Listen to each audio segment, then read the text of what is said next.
بعد عمري تعال شوف هون شاد بيني وبين أسطورة رعد أقرأ منيح أن الشاد خارج الخارط يعتذر من المحافظة ويخرج برا المجال. تمام يا عمري، هسا شوف الخضوع الأسطورة رعد. دقيقة يا رعد قلبي،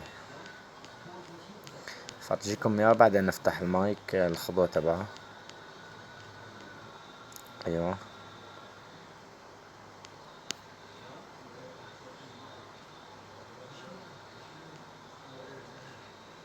وين رعد ماكو شمر ثانية بعد عمره، ماكو شادود يشمر ثانية.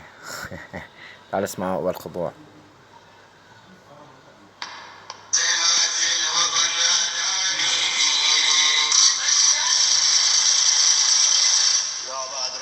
السلام عليكم، ردونا السلام فهذا واجب واحترام. الشاكيد المتكلم على هذا المايك وياكم الصقار ابن الصقار المعروف في الامبراطور الدرعاوي النسخة الأصلية. يا بعد روح الشاكيد صقار السرسرية، صقار عدلات الستين.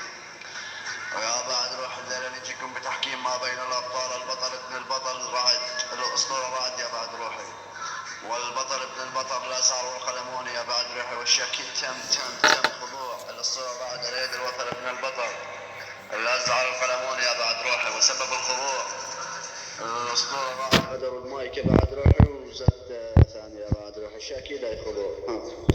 ويا بعد روحي نقول استمروا ويا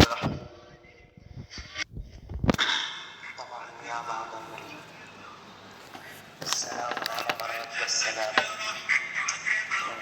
يجيكم تحكمتوا على 60 ما بين الأبطال، البطل ابن البطل والأسطورة رعد ما بين البطل ابن البطل أزهر القلموني.